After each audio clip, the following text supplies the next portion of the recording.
Let us pray. ప్రార్థన చేసుకుందాం. Father in heaven, we thank you for this day. తండ్రి అయిన దేవా, ఈ దినమును బట్టి మీకు వందనాలు. We ask your blessing on this time. ఈ సమయమును ఆస్వాదిస్తున్నాం. We ask for your Holy Spirit to move in our hearts and our minds. మా మనసులోను మా ఆలోచనలో పరిశుద్ధాత్మ దేవా మీరు పని చేయమని అడుగుతున్నాం. Help us to love you and serve you with our whole heart. మా హృదయపూర్వకముగా నిన్ను ప్రేమించుటకు సేవించుటకు మాకు సహాయం చేయండి. Help us to love our neighbor as ourselves. మా మమ్మును వలె మా పొరుగు వారిని ప్రేమించుటకు మాకు సహాయం చేయండి. For the glory of your name, amen. నీ మహిమ కలిగిన నామములో అడుగుతున్నాం. ఆమేన్.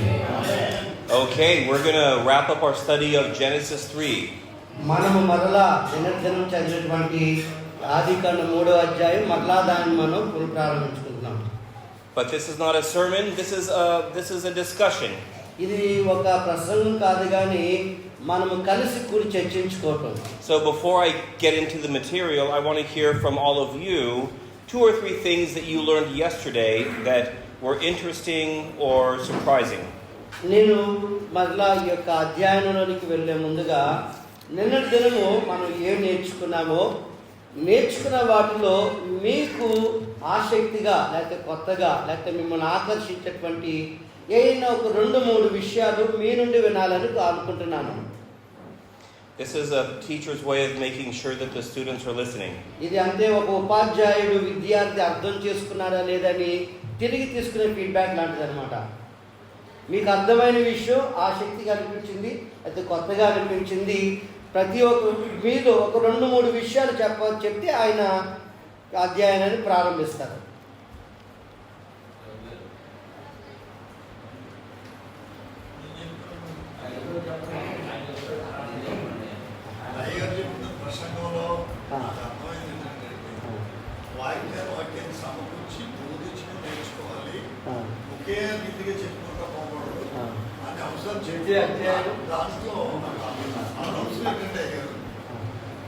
ఇప్పుడు ఒప్పుకునుట, ఆ ఒప్పుకోవడం అనే సాదృశ్యం ఎక్కడి నుంచి ఎలా ఒప్పుకుంటే దేనికోసం ఒప్పుకుంటే ప్రభుత్వం ఉంటుందనే ఆ సాదృశ్యాన్ని చూసుకుని దాని యొక్క పాపాన్ని దాని యొక్క ఆ బైబిల్ గ్రంథంలో ఎవరు ఒప్పుకున్నారు ఎవరు రక్షించబడ్డారనే విషయాన్ని ఆ సబ్జెక్ట్ మీద వెళ్ళి జనాల్ని ఆకర్షించాల వాక్యం అనే రీతిలో చెప్పడం ద్వారా నాకు అలాగా వాక్యం జ్ఞాపకం వచ్చింది అలాగే చెప్తున్నారు.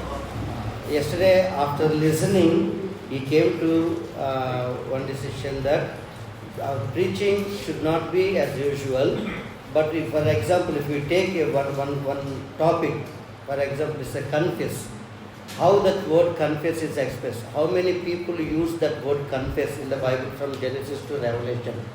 What was the way they confess and what was the result they received from the Lord.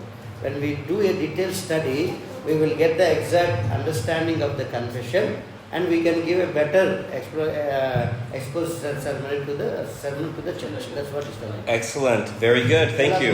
చాలా మంచిది. Okay. Somebody else. మరొకరు ఏదైనా నేను అంటే మీరు నేర్చుకుని మీకు ఆసక్తిగా అనిపించినవి మీకు చెప్పిన మీకు లేకపోతే కొత్తగా అనిపించినవి మీరు నేర్చుకున్న విషయం ఏదంటే చెప్పండి. స్త్రీల నుండి కూడా చెప్పవచ్చు. ఏమి నేర్చుకోలేదా? మీరు చెప్పిన వాక్యం నాకు అర్థమయ్యేది ఏంటంటే చాలా ప్రసంగాలు మేము విన్నాము. అయితే రిఫరెన్స్ అలాగా చెప్పుకుంటూ వస్తారు. కానీ సార్ చెప్పేది ఒక అధ్యాయం మీద ఆ అధ్యాయం తీసుకొని దానిలో ఉన్నటువంటి భావం తెలియపరిస్తే బాగుంటుంది అన్న ఉద్దేశంతో చెప్పారు. అది నేర్చుకోమని చెప్పారు. Yesterday what he understood, when we take one word, it is not just going wherever the scripture is talking about that one, but taking one particular passage and making it an exposition verse by verse, how detailed the author was explaining that one, what the message we can get. It is a wonderful and good method of preaching. That's what it is. Excellent. In the Anglican tradition, and I know not everyone here is Anglican, that's fine.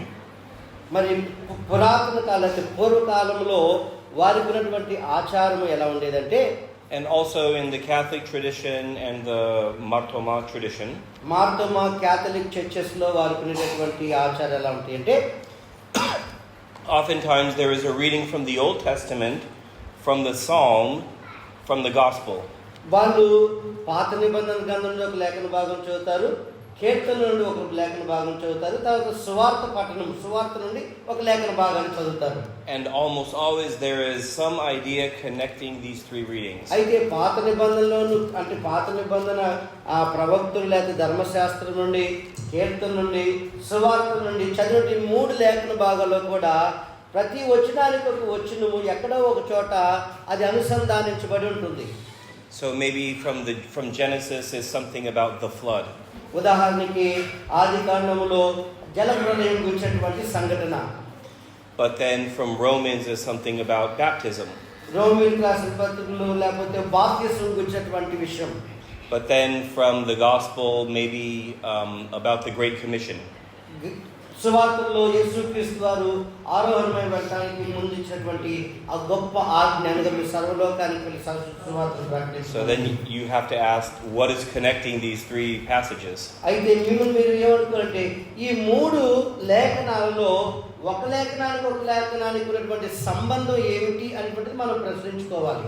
As a preacher, when I preach at churches that give me these readings, మరి ఒక ప్రసంగికుడిగా నేను ప్రసంగించేటటువంటి ఆ సేవా పరిచయంలో మాకు ఇటువంటి లేఖన భాగాలు అనుగ్రహించబడినప్పుడు I always enjoy that because it's like a puzzle I have to figure out. కొన్నిసార్లు అవి ఎలా ఉంటాయంటే ఒక క్లిష్టమైనటువంటి పరిస్థితుల్లాగా ఉంటాయి. అయినప్పటికీ దాంట్లో ఉన్న అంతరార్థం ఏంటి, దాన్ని నేను ఒక వచనంతో ఎలా క్రోడీకరించి దాంట్లో ఉన్నటువంటి ఆ సందర్భాన్ని బయటికి తీసుకొని రాగలను అని ఆ కష్టతరమైన వాటిని బయటికి తీసుకొని రావడానికి నేను చాలా సంతోషిస్తూ ఉంటాను.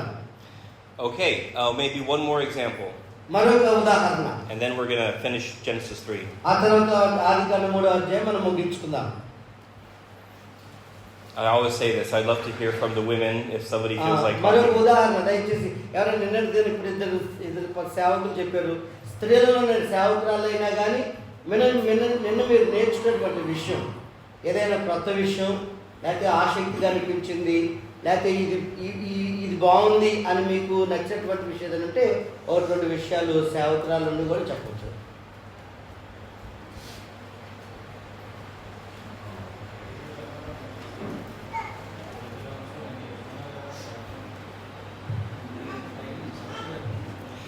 Okay, that's fine. Let's continue with our study. So yesterday we left off, ఎక్కడ నిన్న మనం వదిలిపెట్టామంటే, and we had established a structure for this story.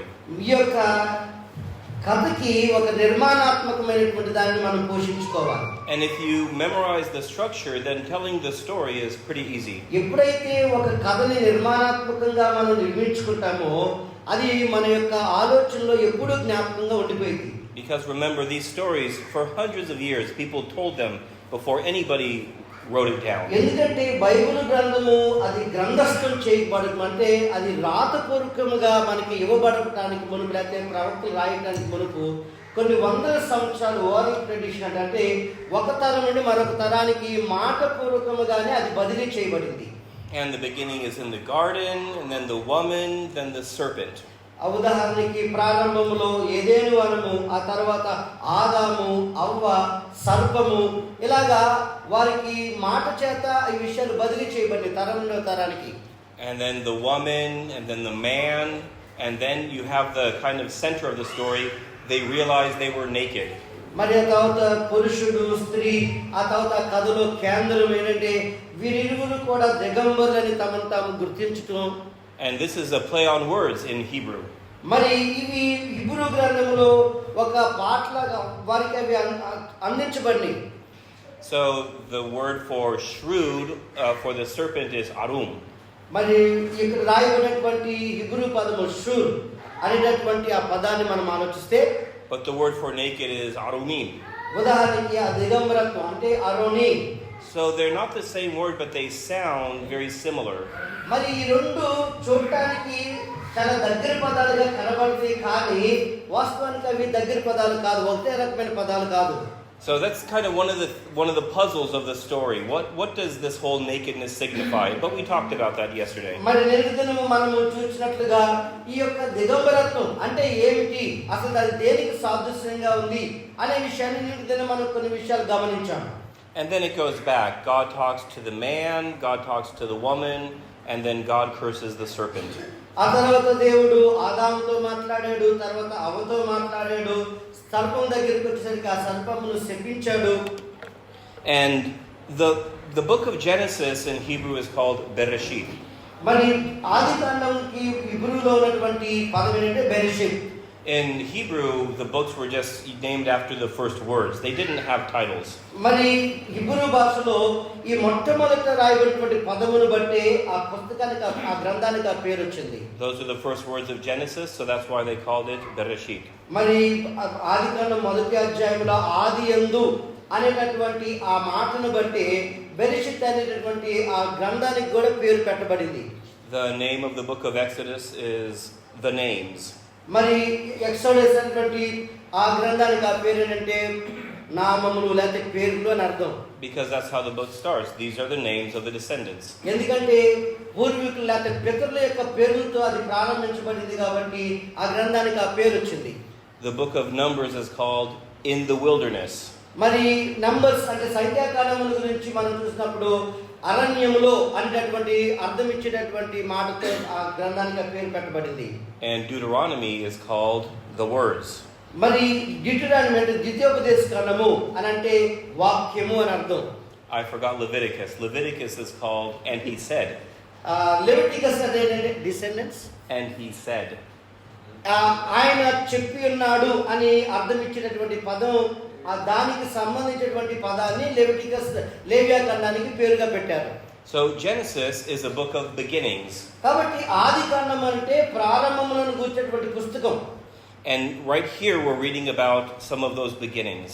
మరి ఇక్కడ మనం చదివినటువంటి లేఖన భాగంలో కూడా కొన్ని ప్రారంభాలను గురించి మనం చదువుకున్నాం. Imagine a little boy going up to his grandmother or grandfather. ఉదాహరణకు ఒక చిన్న బిడ్డ వారి తాత దగ్గరకో వారి నాన్నమ్మ దగ్గరకో వెళ్ళారు. Now I need to know what do little children call grandma and grandfather in Telugu? నానమ్మ తాతయ్య. Nanama, తాతయ్య. Yes. Okay. And they say, why is there a struggle between good and evil in the world?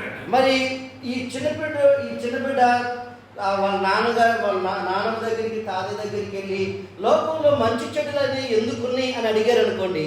And they could tell them this story. వారికి మనం పరిశుద్ధ గ్రంథంలో రాయబడినటువంటి ఈ కథను వారికి మనం చెప్పొచ్చు. There is animosity. అక్కడ వాటిని కలిపేటటువంటి ఒక సందర్భం కనబడుతుంది. Between those who follow in the tradition of the serpent and those who are in the tradition of the woman, the మరి human. చూడండి ఈ యొక్క సర్పమును అనుసరించినటువంటి తర్వాత స్త్రీని అనుసరించినటువంటి కొన్ని సందర్భాలు మనం అక్కడ మనం గమనించగలుగుతున్నాం. Now let's continue. We are in Genesis 3 and we will read verse ఆదికాండము 3వ అధ్యాయము. Okay. And to the woman he said, I will surely multiply your pain in childbearing. In pain you shall bring forth children. Your desire shall be for your husband, and he shall rule over you.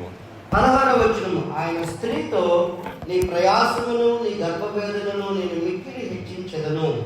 వేదనతో పిల్లలను కందువు. నీ భర్త ఎడల నీకు వాంఛ కలుగును. అతడు నిన్ను ఏలునని చెప్పెను. Sometimes I've said to my wife, we have 3 children, and sometimes I would say, I wish we had one other child. మరి కొన్నిసార్లు నేను నా భర్త మనం ప్రసంగికులుగా ఉన్నాం. కొన్నిసార్లు నేనేమంటానంటే మనకు ఒక బిడ్డ ఉండటం మంచిది అని నేను చెప్తుంటాను పాస్టర్ గారితో. She said, it is easy for you to say that. మరి వారిని జాగ్రత్తగా చూసుకోవడం నీకు చాలా సులువైన పని. I'm the one who has to give birth.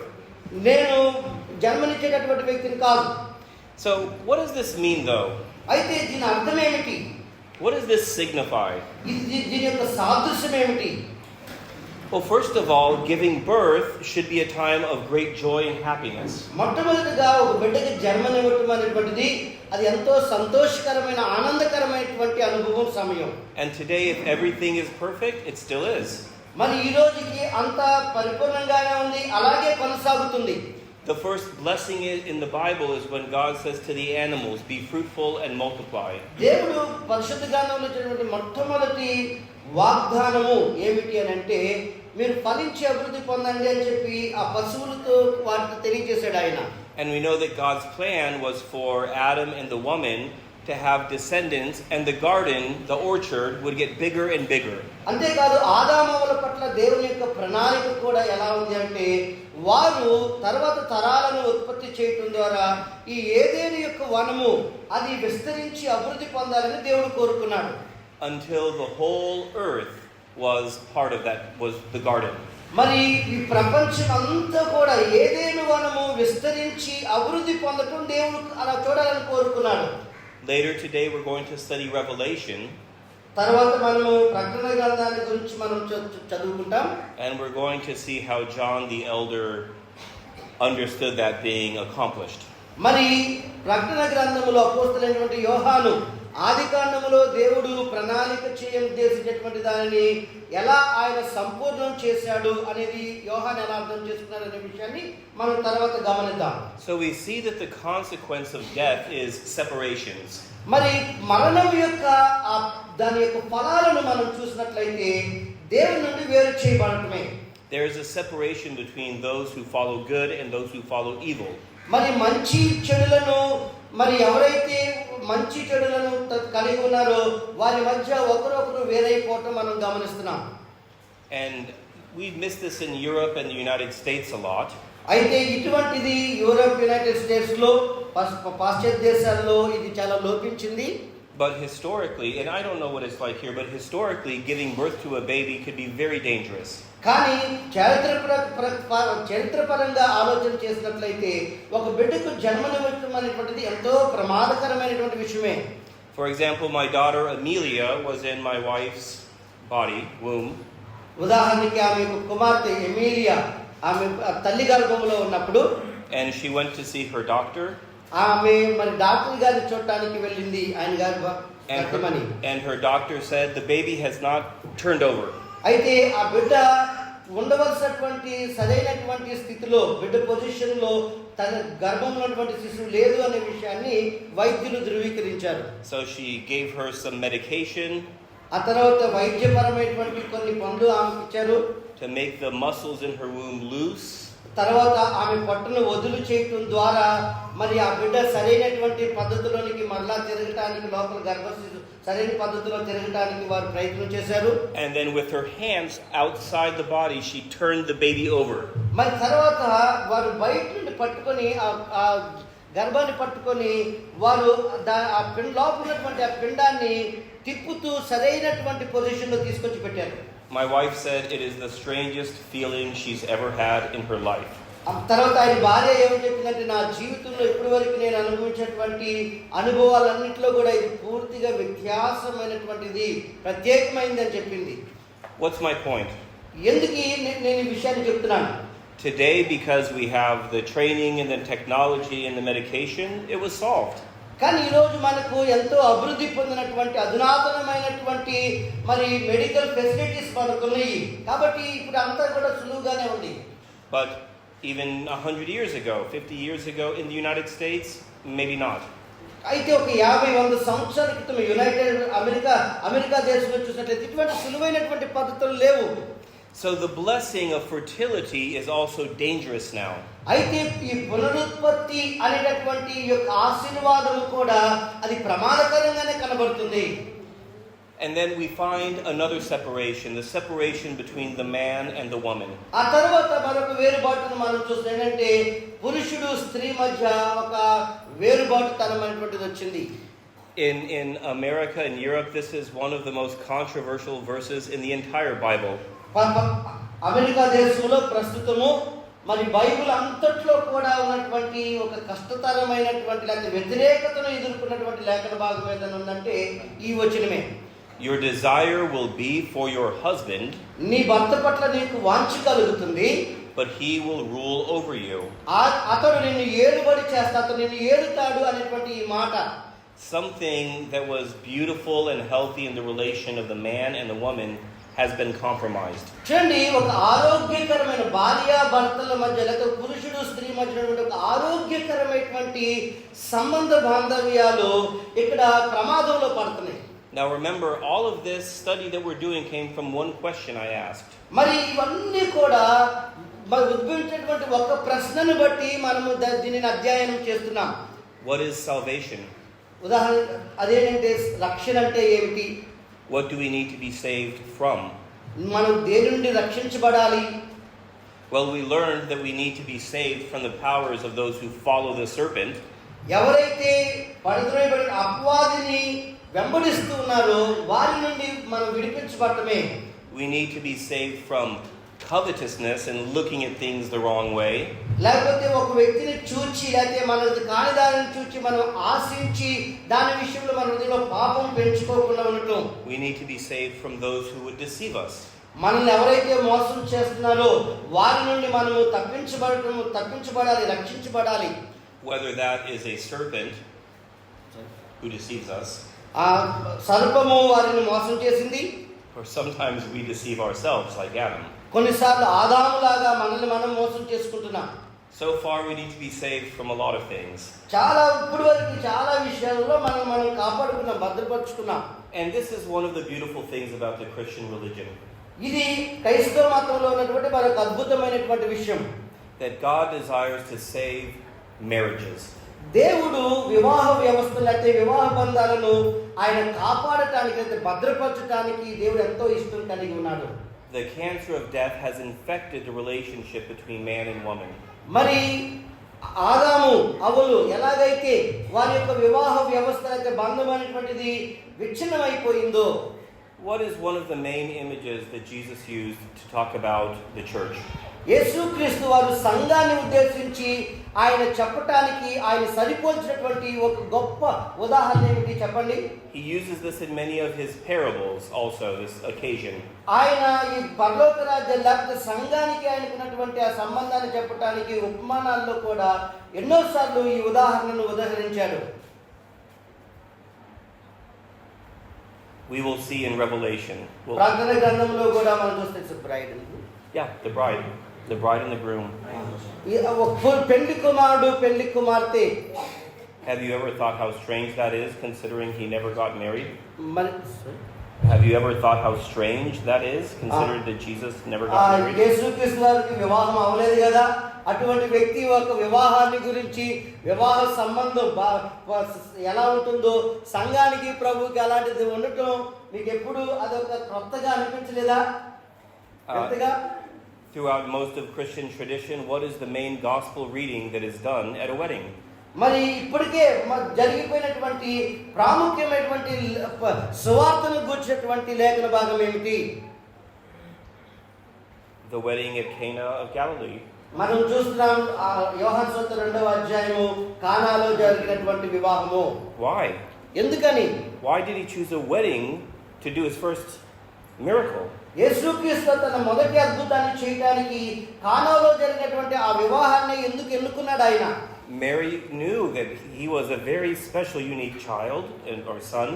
మరి వివాహం ద్వారా ఆయన ఒక ప్రత్యేకమైనటువంటి ఒక కుమారుడుగా ఆయన గుర్తించబడుతున్నాడు. But she had never used that influence before. Why at a wedding? మరి దానికి ముందెప్పుడు కూడా ఆ వివాహమును బట్టి అది ప్రభావితం చేయబడలేదు. And here we could do a whole study on wine and water in the Bible. మరి ఇక్కడ తర్వాత ఈ నీరు లేకపోతే ద్రాక్షారసం బైబిల్ గ్రంథంలో ఎందుకు అక్కడ రాయబడి ఉంది అనేది కూడా మనం చూడొచ్చు.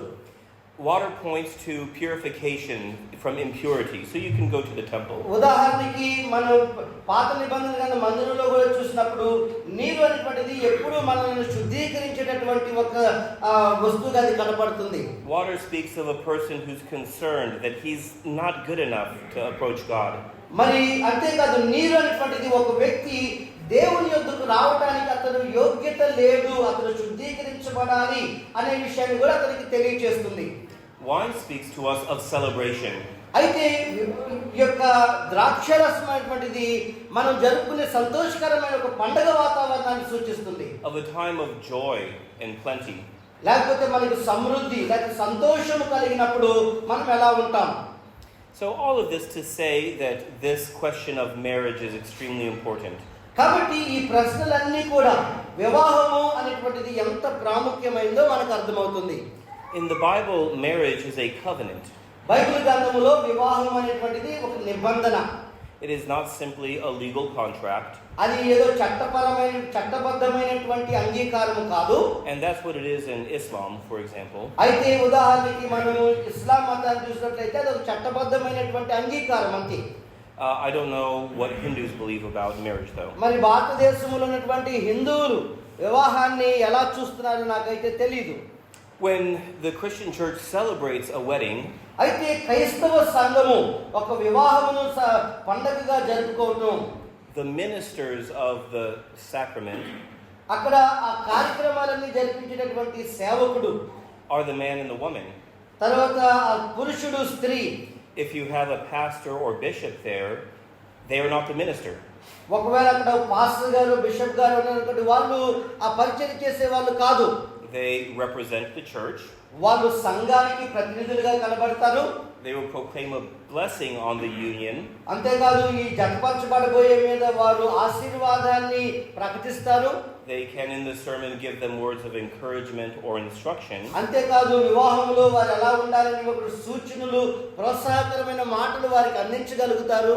But marriage between two Christians, those two people are the ministers of the sacrament. అయితే ఎవరైతే వివాహంలో పురుషుడు స్త్రీ జతపరచబడుతున్నారో వాస్తవానికి అక్కడ పరిచయం చేయలేకపోతే ఆ పరిచయానికి అంతటిని కూడా జరిగించేది ఆ పురుషుడు ఆ స్త్రీ మాత్రమే.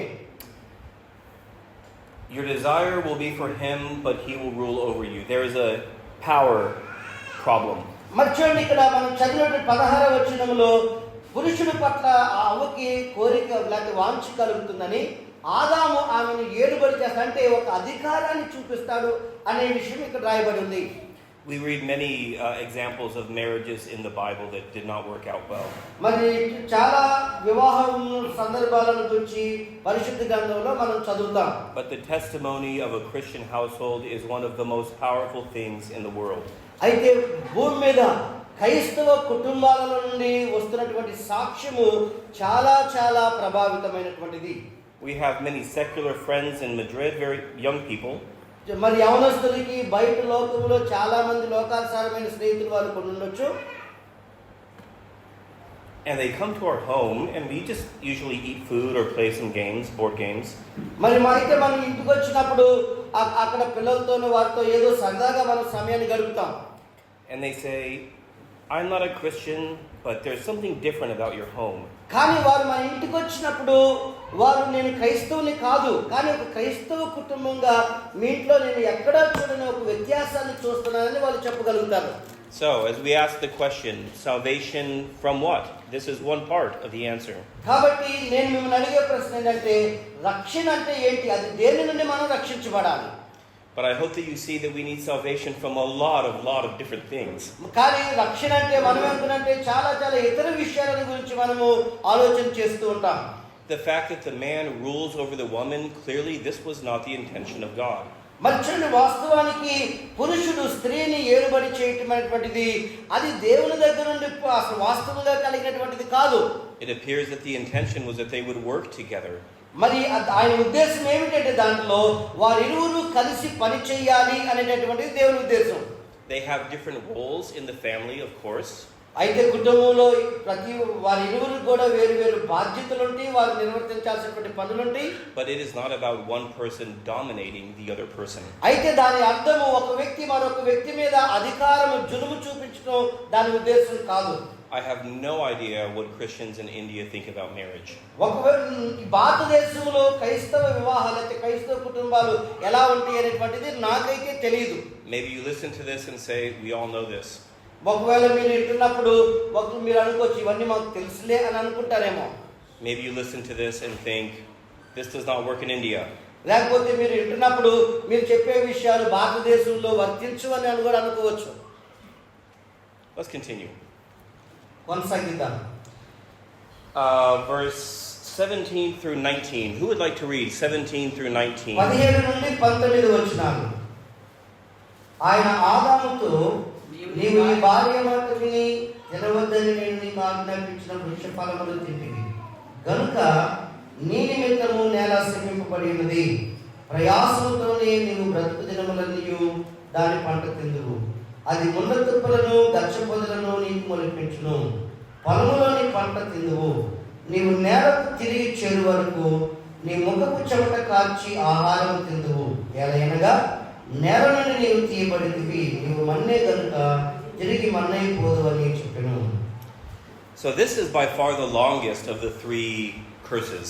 చూడండి, మరి దేవుడిచ్చేటువంటి ఆ శాపంలో ఇది చాలా విస్తరించి కనబడుతుంది. Now, these curses, I want to be clear, it is not God cursing anything. ఇది దేవుడు ఆయన ఏదో శపించటం కాదు. ఇది God is simply saying, you made a decision. అయితే నీవే ఒక నిర్ణయం తీసుకున్నావు. నువ్వు You had free will. నీకు సొంతగా నిర్ణయం తీసుకునేటువంటి సామర్థ్యం ఉంది. You did not use your free will correctly. అయితే నేను నీకు ఇచ్చినటువంటి స్వేచ్ఛను నువ్వు సరిగ్గా ఉపయోగించుకోలేదు. And because you made that decision, this is what is going to happen. అయితే నీవు స్వచిత్తాన్ని నీవు మంచి కొరకు ఉపయోగించలేదు కాబట్టి ఈ ప్రతిఫలము నీకు కలుగుతుంది అని ప్రభు అన్నాడు. So we've already found divisions. మనం ఇప్పటికే చూసాము వారి ఇరువురి మధ్య ఉన్నటువంటి విభేదాలు, between the righteous and the unjust, లేకపోతే నీతిమంతులకి అనీతిమంతులకి మధ్య ఉన్న వ్యత్యాసము, between the joy of giving birth but now this danger of giving birth. ఒకప్పుడు ఒక బిడ్డకి జన్మనివ్వటం ఎంత ఆనందకరమైనటువంటిదో, అయితే ఈ రోజు ఒక బిడ్డకి జన్మనివ్వాలంటే అది ఎంత ప్రమాదకరమైనటువంటిదో మనం చూసాం. What was meant to be a perfect partnership becomes stressful between the man and the woman. ఒక ఖచ్చితమైనటువంటి పరిపూర్ణమైనటువంటి ఇద్దరి బంధము వారు తీసుకున్నటువంటి నిర్ణయాన్ని బట్టి ఒకరి మీద ఒకరు పెత్తనం లేకపోతే ఒకరి మీద ఒకరు విడిపోవలసినటువంటి పరిస్థితులు వారు సృష్టించుకున్నారు. And in 17 it's clear that God places the blame on Adam, not the woman, Adam. తర్వాత 17వ వచనంలో దేవుడు ఆదామును నిందిస్తున్నాడు కానీ అవ్వను కాదు. Because you have listened to the voice of your wife. నీవు నీ భార్య మాట విన్నావు కాబట్టి You should have known better. నీకు తెలుసు ఏది చేయాలో. When I commanded you, you shall not eat of it. నేను నీకు చెప్పాను నువ్వు ఆ పండు నువ్వు తినకూడదు అనే విషయము. Cursed is the ground because of you. నిన్ను బట్టి నేల శపించబడి ఉంది. What did the ground do? మరి ఈ యొక్క నేల అంటే ఏమిటి? We get the serpent and the woman and the man. మరి ఈ యొక్క స్త్రీని లేకపోతే ఈ సర్పాన్ని మనం చూసినప్పుడు What did the fields and the rivers and the plants do? మరి లేకపోతే ఈ నదుల్లో ఈ యొక్క పొలాల్లో ఈ పాములు ఏం చేస్తుంది? Doesn't this seem unreasonable? అవి ఒక అంటే సరైన రీతిగా మనకు కనబడుతున్నాయా? Doesn't this seem unfair? అవి లేకపోతే మనకి ప్రతికూలంగా కనబడుతున్నాయా? It's like if somebody commits a crime, that person should be punished. ఒకవేళ ఎవరైనా తప్పు చేసేదనుకోండి ఆ వ్యక్తి కదా శిక్షించబడాలి. But then the judge says, and burn down his entire house. అయితే ఒక తీర్పు తీర్చే వ్యక్తి ఒక వ్యక్తి తప్పు చేసినప్పుడు ఇల్లంతటిని కాల్చేసేయమని చెప్పాడు అనుకోండి, ఎలా ఉంటుంది అది? Other people need a house. ఇతర వ్యక్తులకి ఇల్లు కావాలి కదా, తప్పు చేసింది ఒక్కరే. ఇల్లంతా కాల్చేసేస్తే ఎలాగా? ఇతర వ్యక్తులకు నివాసం అవసరం కదా. They didn't commit the crime. వాళ్ళు ఏ విధమైనటువంటి న్యాయం చేయలేదు. But here we learn something very profound. కానీ ఇక్కడ మనకి ఆశ్చర్యపరిచేటువంటి ఒక విషయం కనబడుతుంది. It all comes together. అవన్నీ కూడా ఒక సమకూర్పుగా ఉన్నాయి. You cannot have one part of the material realm far from God and the rest of it okay. ఒక దేవుని నుండి ఏదో ప్రత్యేకమైనటువంటి భాగాన్ని నీకు అనుకూలంగా మిగిలింది ప్రతికూలంగా మనం పొందలేము. So now we find that in some way the earth, the creation of nature, has become the enemy of man. అయితే ఇప్పుడు మనం చూస్తున్నాము సృష్టి లేకపోతే ఈ భూమి దేవుడు సృష్టించినటువంటి సృష్టి మనిషికి ఒక శత్రువులాగా మారిపోయింది. And this is why nature is such a paradox. అందుకనే ఈ రోజు సృష్టి అనేటువంటిది ఒక సమస్యాత్మకంగా మారిపోయింది. For thousands of years people have been fishing in the Indian Ocean. మరి 1000 సంవత్సరాల క్రితము ఈ యొక్క ఇండియన్ ఓషన్ లో ప్రజలంతా వాళ్ళు సురక్షిత వాళ్ళు ప్రతిఫలాలు పొందుతున్నారు. But then comes in a tsunami and destroys thousands of homes. కానీ సునామీ వచ్చిన తర్వాత దాంట్లో మేలు పొందుతున్నవారు అక్కడటువంటి వారు వేల మంది చనిపోయారు. This is why water is a symbol for God in the Bible. అందుకనే పరిశుద్ధ గ్రంథంలో నీరు అనేటువంటిది దేవునికి ఒక ప్రతిస్వరూపం కనబడుతుంది. This is also why fire is a symbol for God. అంతేకాదు అగ్ని కూడా దేవుని యొక్క ప్రతిస్వరూపముగా అప్పుడప్పుడు ఉదాహరించబడింది. They're both elements in nature. మరి మనకి ఆ ప్రకృతిలో ఉన్నటువంటి విషయాలు, Can we live without these things? ఈ విషయాలు లేకుండా ప్రకృతిలో మనకు అందుబాటులో ఉన్నటువంటి ఇవి లేకుండా మనం జీవనం కొనసాగించగలమా? Of course not. Can these things destroy us in a few seconds? అయితే ప్రకృతిలో కనబడుతున్న ఈ గాలి, నీరు, అగ్ని ఇవి మనల్ని ఒక రెప్పపాటులో నాశనం చేయగలవా? Yes. There's a story in Leviticus. లేవియా ఖండములో ఒక కథను మనం చూస్తాం. When the sons of Aaron the high priest, అహరోను యొక్క కుమారులు ప్రధాన యాజకులుగా ఉన్నటువంటి వారు, they go into the tabernacle for the ceremonies. వాళ్ళు ప్రత్యక్ష గుడారములో యాజక ధర్మం చేయడానికి వెళ్ళారు. And it says something that's very unclear. అక్కడ ఒక అస్పష్టమైనటువంటి ఒక విషయం రాయబడింది. It says they offered strange fire before the Lord. వారు ఒక అన్యాగ్నిని యెహోవాకు అర్పించినట్లుగా అక్కడ రాయబడింది. Does that mean that they went in there with impure hearts? అంటే వారు ఒక అపవిత్రమైన లేకపోతే శుద్ధీకరించబడిన హృదయాలతో వారు ఆ అగ్నిని అర్పించారా?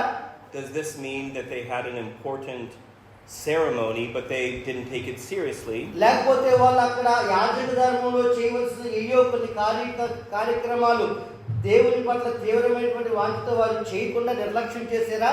Does it mean they had specific instructions for how to prepare the altar and the incense and they didn't follow those instructions? లేకపోతే ఆ మందసము దగ్గర వారు ధూపం వేయవలసిన దగ్గర వారికి చాలా ప్రత్యేకమైనటువంటి కొన్ని నియమాలు ఉన్నాయి.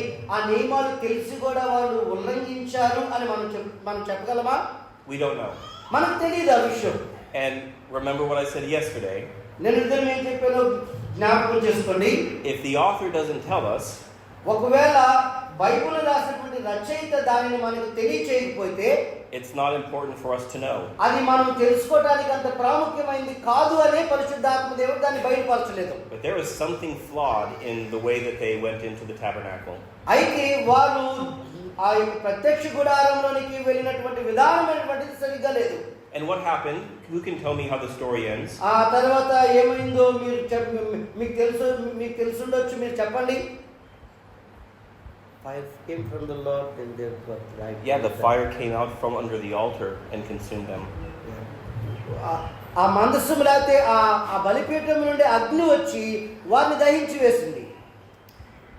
This is an example of the importance of the holiness of God. దేవుని యొక్క పరిశుద్ధతను గురించినటువంటి విషయంలో ఇది ఒక ప్రాముఖ్యమైనటువంటి విషయం. And two brief examples about fire and water in terms of nature. మరి ప్రకృతిలో ఉన్నటువంటి ఈ నీరు లేకపోతే ఈ యొక్క అగ్ని వీటి నుంచి మనకి ఎన్నో పాఠాలు ఉన్నాయి. He says, thorns and thistles it shall bring forth for you. Verse 18. అది ముళ్ళ తుప్పలను గచ్చపొదలను నీకు మొలిపించును, పొలములోని పట్ట తిందువు. And then 19, by the sweat of your face you shall eat bread, till you return to the ground, for out of it you were taken, for you are dust, and to dust you shall return. 19వ వచనం, నీవు నేలకు తిరిగి చేరు వరకు నీ ముఖపు చెమట కార్చి ఆహారం తిందువు, ఏలనగా నేలను నీవు తీయబడితివి, నీవు మన్నే గనుక తిరిగి మన్నైపోదు అని చెప్పెను. So in the past they had lived in a beautiful orchard. గతములో అయితే వారు ఒక సుందరమైనటువంటి వనములో వారు నివసించారు. It had trees with fruit of all different types. వారికి అన్ని రకాలైనటువంటి ఫలవృక్షములు ఉన్నటువంటి ఆ వనము వారికి అందుబాటులో ఉంది. And they had work. They had to take care of the orchard. అంతేకాదు ఆ వనమును జాగ్రత్తగా దాన్ని పరిపాలించే బాధ్యత కూడా దేవుడు వారికి ఇచ్చాడు. Because it was a sacred orchard. It was the garden of God. ఎందుకంటే అది దేవుని చేత చేయబడినటువంటి ఏదైనా వనము, ఆ వనమును జాగ్రత్తగా చూడాల్సిన బాధ్యత వారికి ఇవ్వబడింది. And it was an orchard that had 4 rivers that flowed from it. అంతేకాదు ఆ వనములో నుండి 4 నదులు ప్రవహిస్తూ ఉన్నాయి. And in Genesis 2 it says that there was good things in the earth. There was gold and there were gems.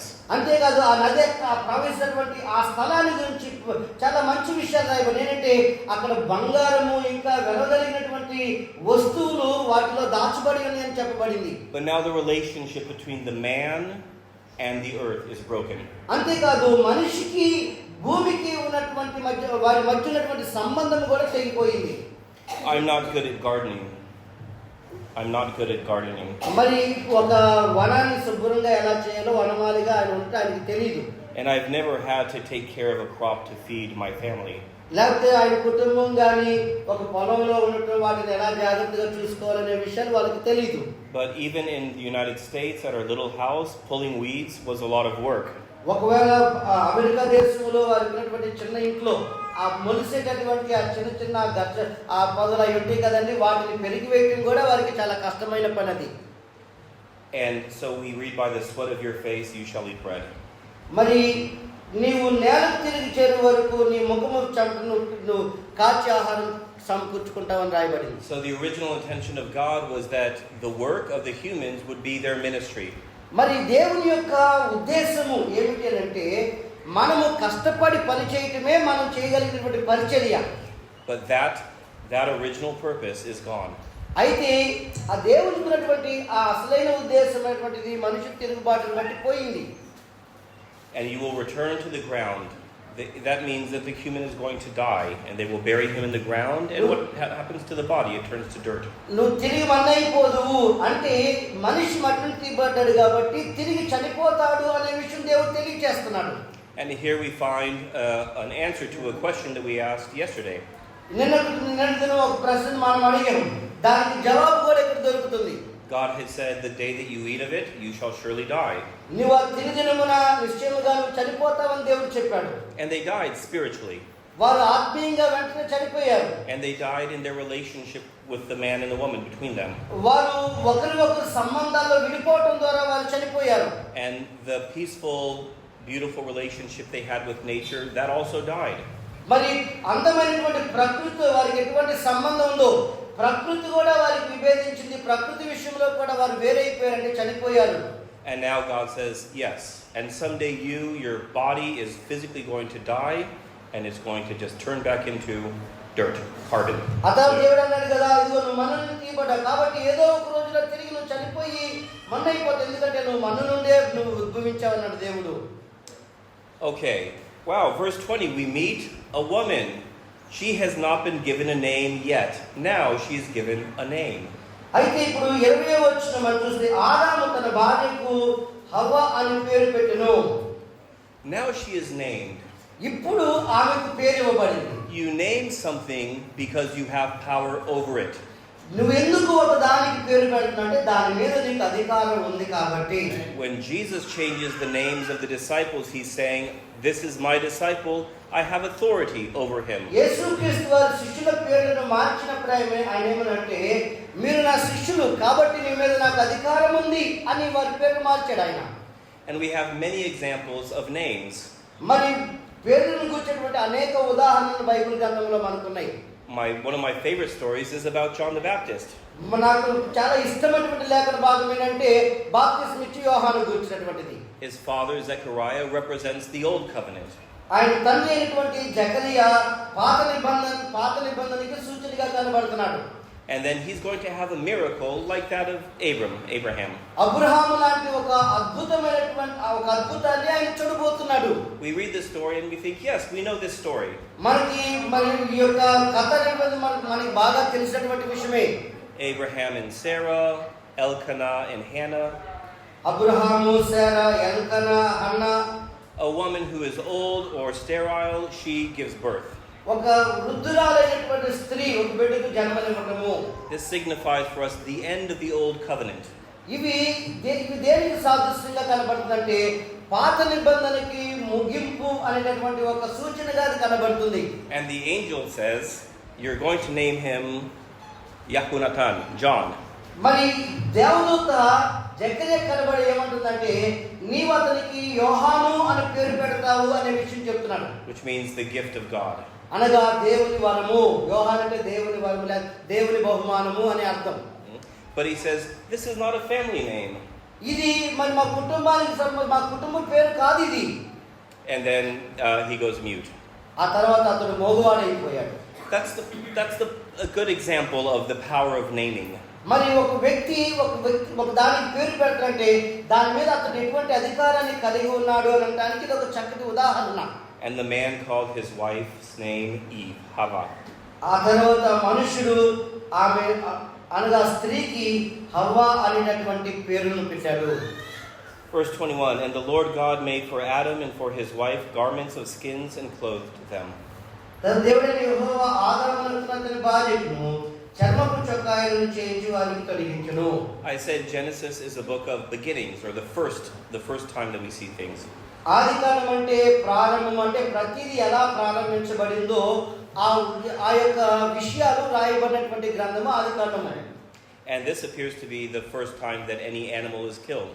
మరి అంతేకాదు, ఇక్కడ మొట్టమొదటిగా ఒక జంతువు వధించబడినటువంటి ప్రారంభం కూడా ఇక్కడ రాయబడింది. And this for Christians is a foreshadowing of the death of Christ. క్రైస్తవులకైతే ముంగుర్తుగా యేసుక్రీస్తు వారి మరణానికి ముంగుర్తుగా చెప్పబడినటువంటి ఈ యొక్క బలే ఏదైనా తోటలో జరిగినటువంటి వాస్తవము. We try to cover our sins with our own religious deeds, the garment of leaves. కొన్నిసార్లు మన యొక్క పాపపు క్రియలు, మత సంబంధమైనటువంటి మన ఆచారాలతో వాటిని కప్పుకోవడానికి మనం ప్రయత్నం చేస్తున్నాం. We hide from God, we blame other people. మనం దేవుని నుండి మనుషుల నుండి దాక్కుని బ్రతకడానికి ప్రయత్నం చేస్తున్నాం. But God in his compassion says, no, I will provide the covering for you. అయితే దేవుడే తన కనికరమును బట్టి ఇవి కాదు, నేనే మీ కొరకు ప్రాయశ్చిత్తార్థాన్ని ఏర్పాటు చేస్తానని దేవుడు చెప్పాడు. And just like our story started in Eden, it ends with them being exiled, sent out of Eden. వారి యొక్క ఆదామవ్వల కథ ఏదైనా తోటలో ప్రారంభమైంది, కానీ ఏదైనా తోట నుండి బయటికి పంపించి వేయబడ్డారు ఆ తర్వాత. And verses 22 through 24, who would like to read those? 22 నుండి 24 వరకు ఎవరు చదువుతారని? దేవుడైన యెహోవా ఇదిగో మంచి చెట్లను ఎరిగినట్లు ఆదాము మనలోని ఒకని వంటి వాడు అయిను.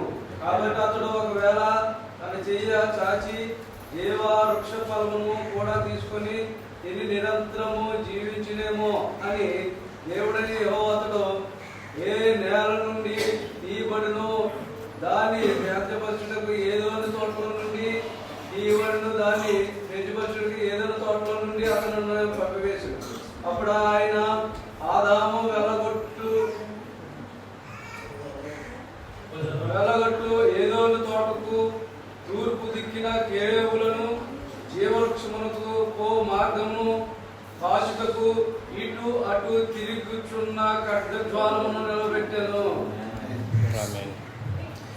Now the Lord God said, behold, the man has become like one of us in knowing good and evil. So that was the original promise of the serpent, right? You will be like God.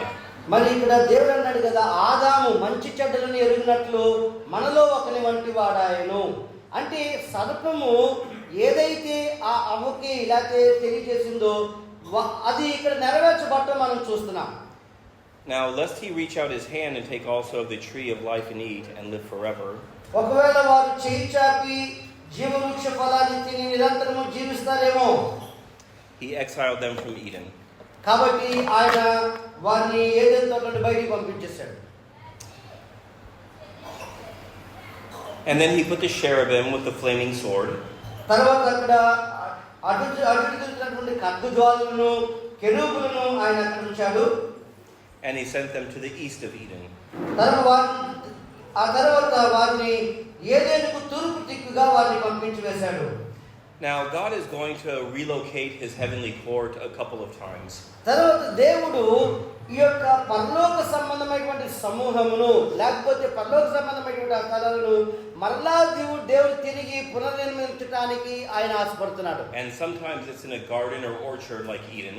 కొన్నిసార్లు అది ఏదేను వనము లాంటి ప్రదేశం అవ్వచ్చు. And sometimes it is in or on top of a mountain. లేకపోతే కొన్నిసార్లు అది పర్వతం మీద ఆయన ప్రత్యక్షం కావచ్చు.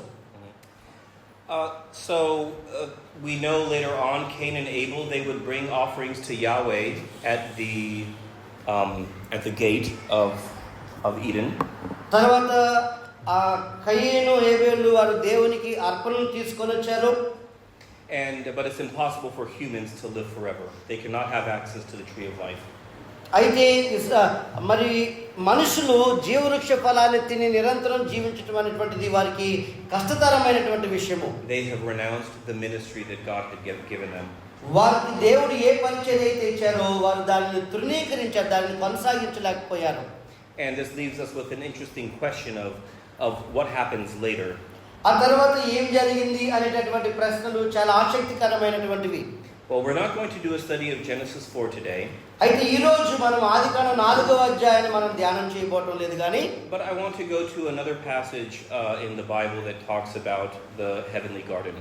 అయితే పరలోక రాజ్యంలో ఉన్నటువంటి ఒక వనమును గూర్చి తెలియజేసే లేఖన భాగాన్ని మీతో పంచుకుంటాను.